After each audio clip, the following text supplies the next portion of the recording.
Hey everybody, welcome to Drive Thru Review 543. Today we're going to take a look at the Oracle of Delphi. So this is a brand new Stefan Feld game. This is being brought over to the US by Tasty Minstrel Games, and it plays 2 to 4 players, and it's kind of reminiscent of some old Feld games, but also very different than some old Feld games. So let's just jump into the mechanics and how it actually works, and then I will tell you what I think of it. Okay, here you can see just about everything that you get in the game.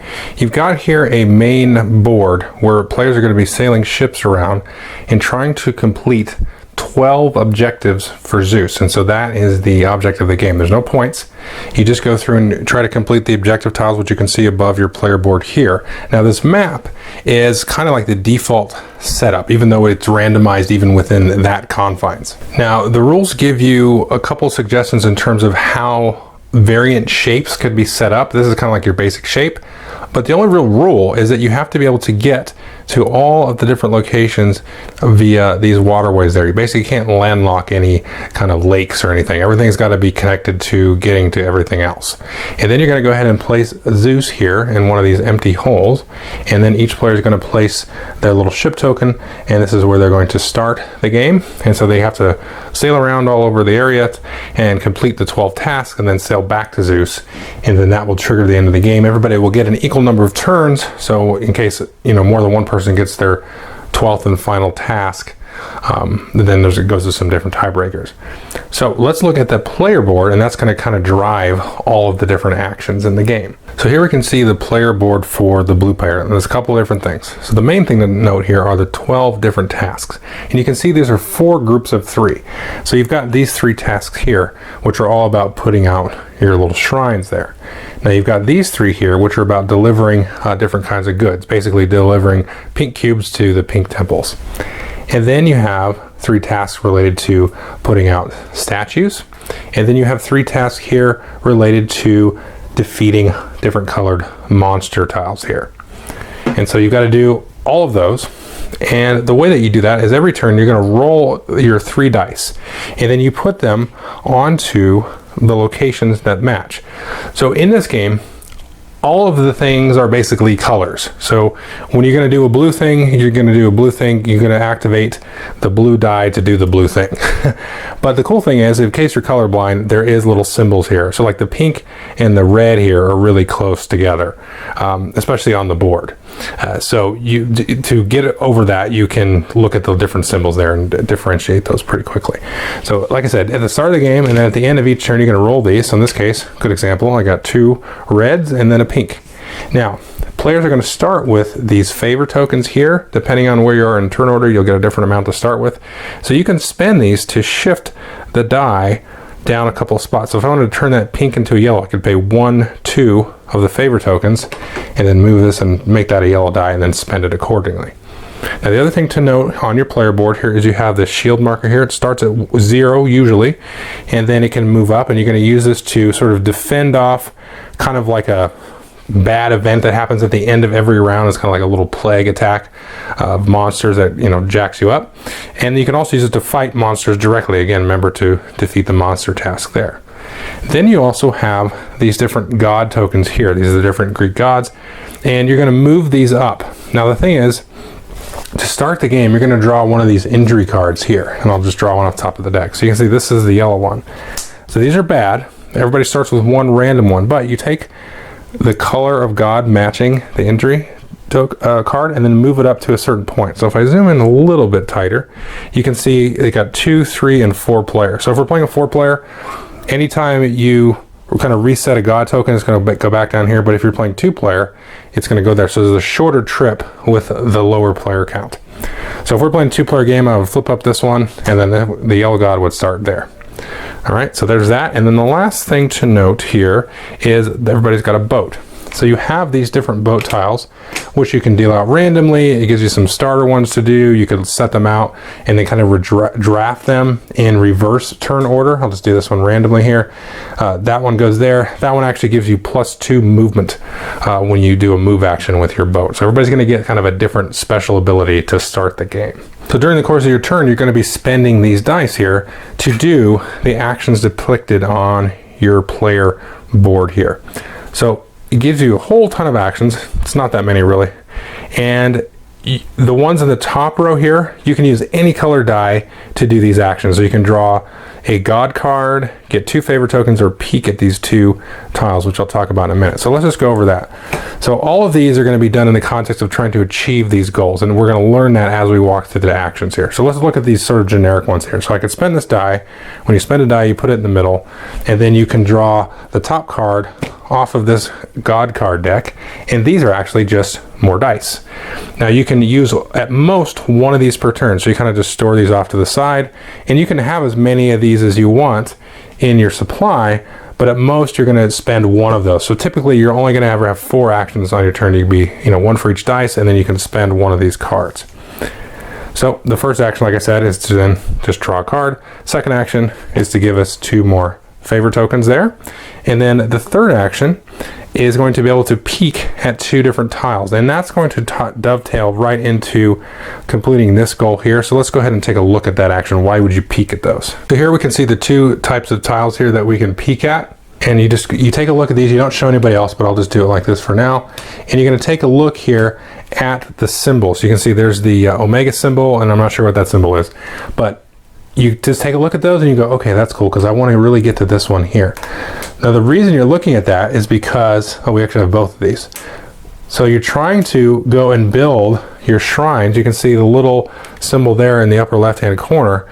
You need to put one of your shrines in the matching spot where it has that symbol. So you're trying to peek at those, and then okay, I'm going to sail over there, and on a later turn I'm going to build my little shrine in that particular location.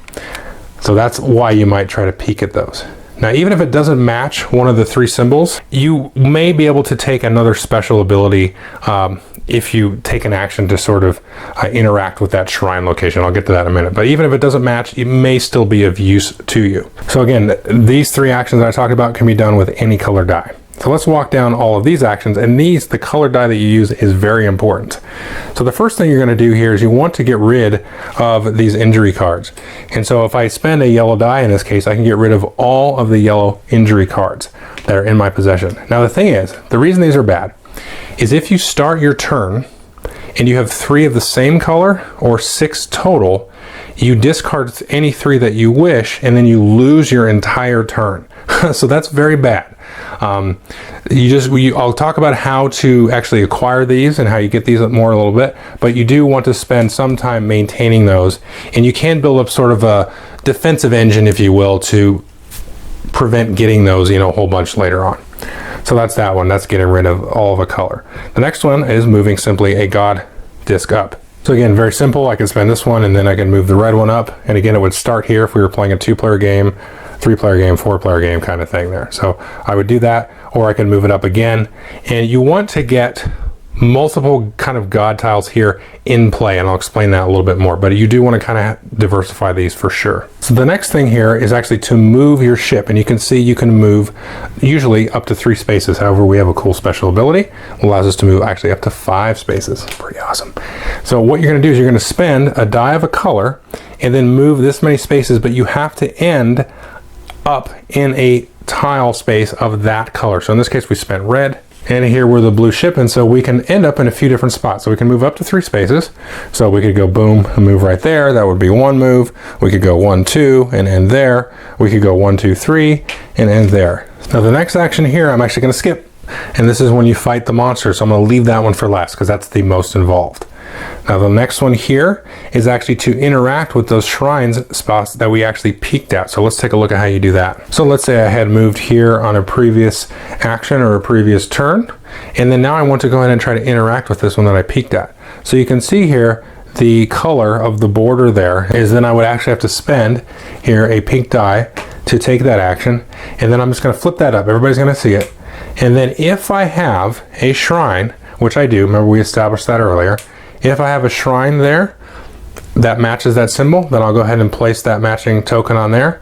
And then always when you do that, you're going to get to move up a God tile of your choice for free. But let's say I did not have this particular symbol here. I had some other symbol. I could still do this action. Now I wouldn't place my shrine on it, but I would be able to take the kind of the bonus action here. Now I'd be revealing that shrine for somebody else so they know, oh, I've got that symbol, I can go there. But it's not all bad for me. So if it was like this symbol, I would get 4 favor tokens. If I did this, I can move up God tiles up to 3 spots. I could draw 2 cards. I can move up my shield and then discard all of a color of the injury cards. Now the next action is similar to that. We can see this one here actually just allows you to put it on there. Because remember before, as soon as we revealed one that matched our shrine, we put the shrine on it or we actually activate it. Now let's say somebody else had flipped this one earlier. We're like, ooh, we have that one too. So we can move there and then we can just take an action there to put the shrine on without actually having to reveal it because it was already revealed. And again, you have to play the die that matches. So that's going to be a green die to be able to put a shrine on that location. Now the next action you could do is, let's say we moved over here and you want to pick up a cube. And again, you have to discard a die. So if we wanted to pick up a blue cube, we would use the blue die. So we pick up the blue cube and then we're going to put it into our boat. Now you can see this boat here has storage for 2 spots. Most of them have 2, but some of them have 4. And so we need a spot to actually store this as well. So we're going to pick up that. And you can see the corresponding action to picking up a cube is actually delivering a cube. So if you see here, we can see these different colored temples. There's a yellow one, and over here is the blue one. So if we sailed all the way over here, then we would again need to discard a blue die to deliver that blue cube. And that will help us complete another one of our objectives. And you can see the players here have the requirement to deliver a pink, a blue, and this white one means the other one could be any color. So it is worth noting at this point that you cannot do the same color thing twice. So if I did a pink and a blue, I couldn't go find a pink or a blue cube somewhere else. It has to be a color that's different than those because you can never do the same color twice within a set of goals here. So this has to be black or red or something. Whenever you do this, you actually get 3 more of these favor tokens. Now the next thing you might want to pick up are these statues. And on the edge of the boards, we've got these little smaller tiles here, and these have the statues on them. And if we zoom in here, of course, you can see this spot here has the 3 yellow statues. So you put those out there, and if you're next to this spot here with your little ship, you can discard a yellow die, and then you can pick up that same color statue. And then you need to now take this to a particular statue location. So one of the spots that is receptive to that would be right here. And you can see we don't really just have the color here, we've got also the symbol, so black, red, and pink there. You've got to discard that color die then to deliver this. And again, these are stored on your boat, so you do need a slot open on your boat. So I can maybe pick this up with a yellow die, sail over here with a red or pink die, and then maybe discard the black die to actually stick it right there. Now when you deliver a statue, that's also completing another goal. But before I forget, once there is a statue of a certain color here, there can be no other statues of that same color. So you can't have multiple yellow statues. Otherwise people will just go back and forth between this spot. Now here's the goal for the statue, and this allows you to get a hero card in the color you delivered. So in this case, we would get a yellow hero card. Now there's a stack here of these, and these are just face up. And you can see for each color, there is a particular type of hero. Now these are different in name and picture, but the 3 pink abilities are the same as the 3 red abilities. They each have like a certain type of hero.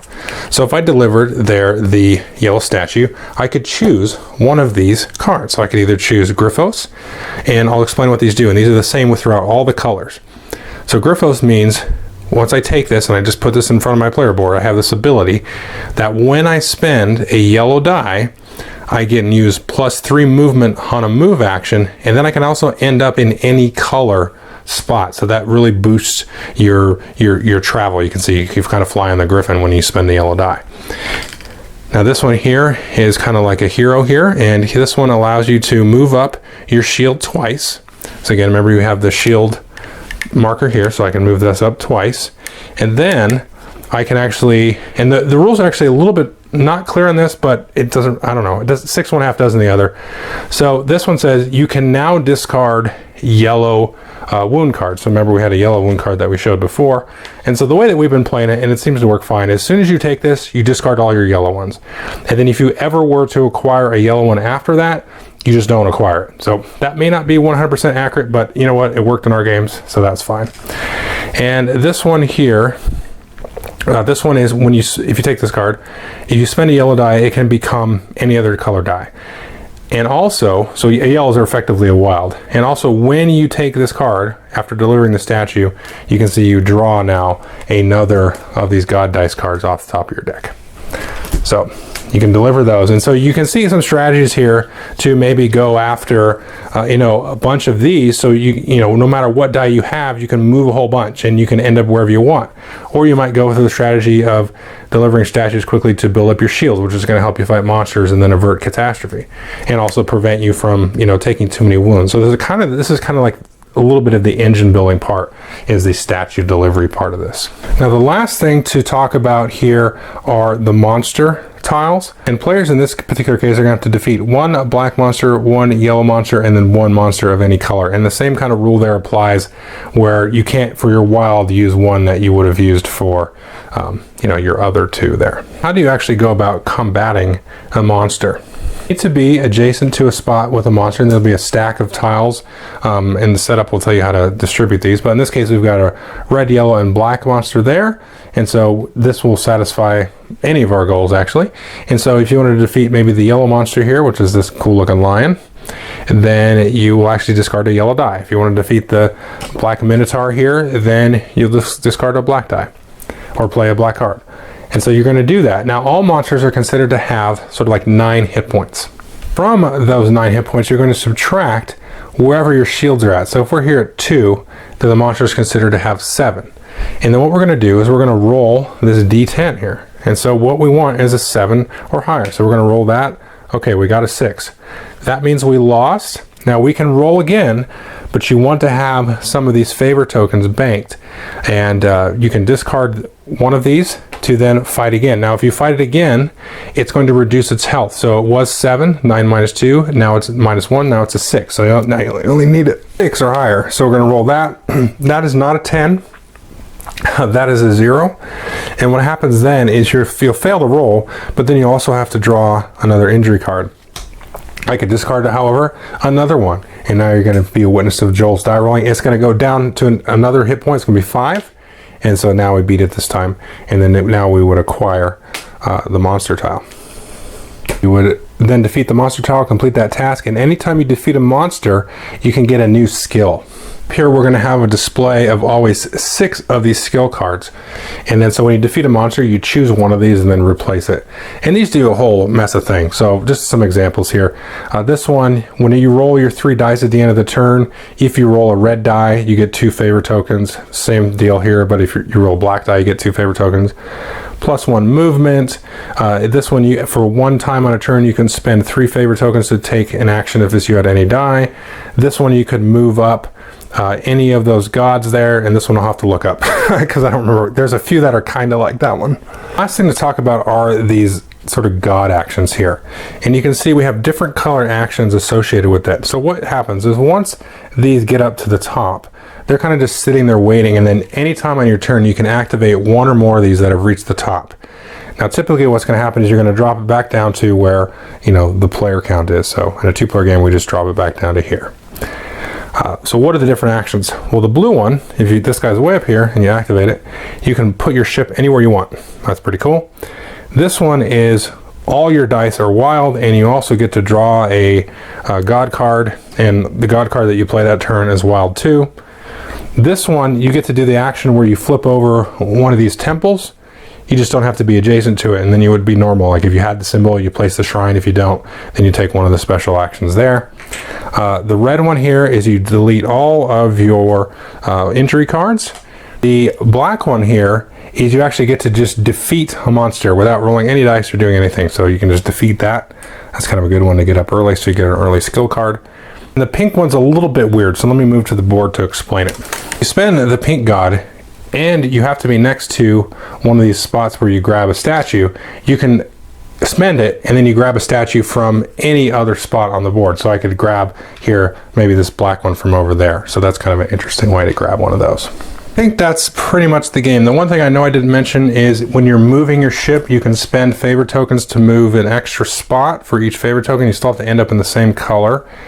If you start the game or start the round with 0 of these, you can actually move up a god tile or take 2 more of those favor tokens. So there's a reason to get rid of those even early on before you get in danger of losing your turn. Now at the end of the round, whoever the last player is will roll this die. Now if you roll a 6, everybody's going to take 2 of the injury cards, no questions asked. If you roll lower than a 6, then you're going to move over here, you're going to check what your shields are at. So if I roll 2 or less, then I get no injuries. But if I roll, let's say, a 3, then, where's 3? If I roll a 3, then whoever has less than a 3 on their shields, everybody starts at 0, usually, unless you get a special ability, then they're going to take an injury card. So it's also good to move your shields up, not just for fighting the monsters, but also for dealing with the plague die, as we like to call it. Okay, that is the Oracle of Delphi.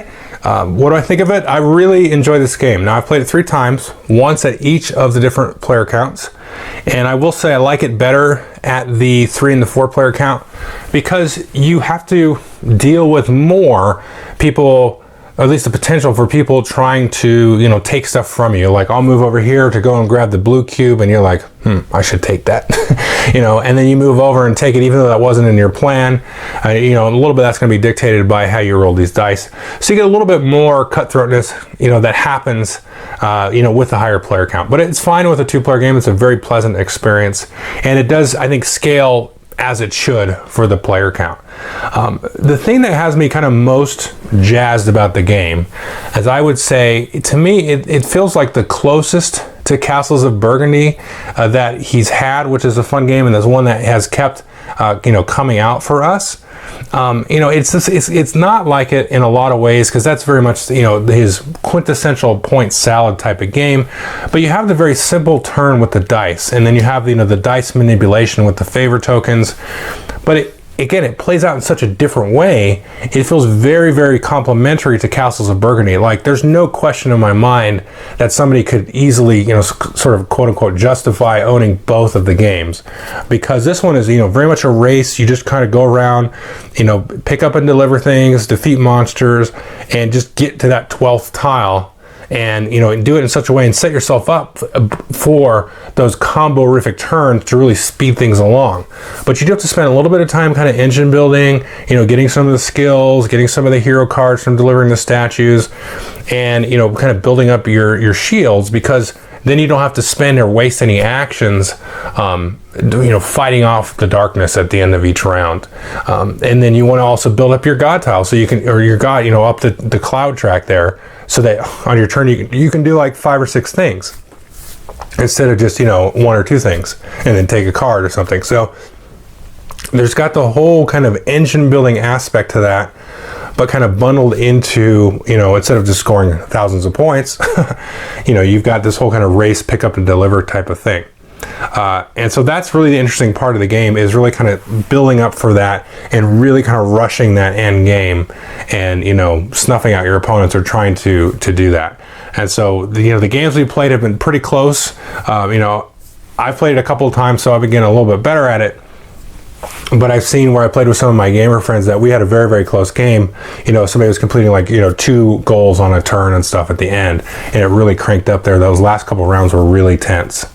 And so I'm also excited about the kind of the possibility for configuring this board. Not that I think this will become stale, because I didn't go over the setup at all on purpose, because you're much better off just kind of following, you know, word for word how to set it up, because it's going to vary greatly on the player count.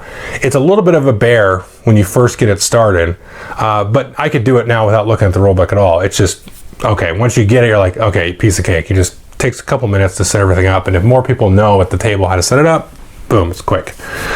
But I am very curious about how to set up the board and maybe draw like a circle or a straight line and do all kinds of crazy stuff. Now, I'm sure some will be optimal and some will be really kind of long and drug out, but I think there's an opportunity there to do that and kind of enhance that gameplay. So I think folks will like it. I think Feld fans should like it. It's got that very discreet, quick, you know, here's your 3 dice, figure out what you want to do on this turn and try to plan for next turn, and how much mitigation do you want to invest in for future turns versus, you know, doing, you know, actually what you want to do this turn. That's got that Feld hallmark there. Again, without the point salad that he's been known for. So very interesting, very quick game. Takes about, you know, probably no more than 90 minutes once everybody knows how to play it. So I highly recommend this one. Thanks.